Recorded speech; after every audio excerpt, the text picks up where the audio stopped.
కడప జిల్లా కమలాపురంలో భగవాన్ శ్రీ మురళీకృష్ణ ఆలయంలో శ్రీకృష్ణ జన్మాష్టమి మహోత్సవ వేడుకలను పురస్కరించుకొని భక్తులతో కిటకిటలాడింది. తెల్లవారుజాము నుంచే భక్తులు వేలాదిగా తరలివచ్చారు. గోవింద గోపాల మురళీ మాధవ నినాదాలతో ఆలయం ఆధ్యాత్మిక క్షేత్రంలా మారింది.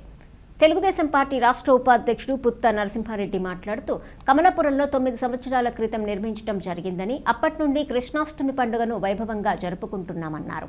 ఈ వేడుకలకు చినజీయర్ స్వామి, కాకినాడ పుష్పగిరి పీఠాధిపతులు 5 రోజులు 5 మందిచే ప్రత్యేక పూజలు చేయటం, సినీ నటుడు బాలకృష్ణచే కుంభాభిషేకం చేపట్టడం జరుగుతుందన్నారు. ఈ కార్యక్రమంలో భక్తులు పాల్గొని అంగరంగ వైభవంగా నిర్వహించడం జరుగుతుందన్నారు.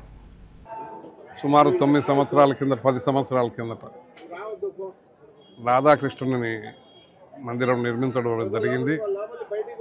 అప్పటి నుంచి ప్రతి సంవత్సరం కూడా కృష్ణాష్టమి రోజున మంచి ఈ కార్యక్రమం చేస్తూ ఉన్నాం. ఈ కార్యక్రమంలో ఫస్ట్ మొదలుపెట్టినప్పుడు చాలా మంది స్వామీజీలు 5 రోజుల కార్యక్రమం ఉంటే 5 రోజులు 5 మంది స్వామీజీలు వచ్చేసి ఇక్కడ ప్రతిష్ట రోజు చేయడం జరిగింది.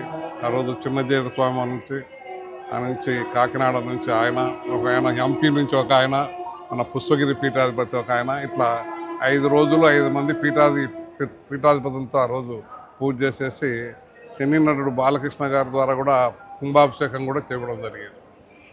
ఆ తర్వాత ప్రతి సంవత్సరం కూడా కృష్ణాష్టమి రోజున ఈ కార్యక్రమం అంగరంగ వైభవంగా చేస్తూ ఉంటాం. ఈ కార్యక్రమంలో భక్తాదులు బాగా వచ్చి పాల్గొంటారు. ప్రతి సంవత్సరం కూడా ఇక్కడ ఉండే వాళ్ళందరికీ కూడా, ఈ చుట్టుపక్కల గ్రామాల ప్రజలందరూ కూడా బండలాగుడు ప్రజలు కానీ, అలాగే ఖోఖో కానీ, అలాగే వాలీబాల్ కానీ ఇట్లాంటి కార్యక్రమాలు పోటీలు కూడా పెడతారు. ముగ్గు పోటీలు కూడా పెడతారు.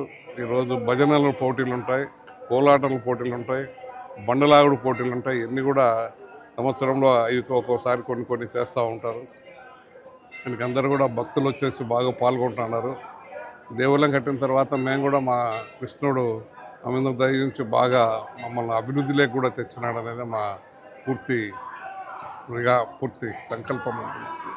ప్రతి సంవత్సరం కూడా చేస్తూనే ఉంటాం. మా చేతనైన రోజులు ఎవరి దగ్గర కూడా డబ్బులు తీసుకోకుండా సొంతంగానే కార్యక్రమం అంతా చేస్తూ ఉంటామని తెలియజేస్తాం.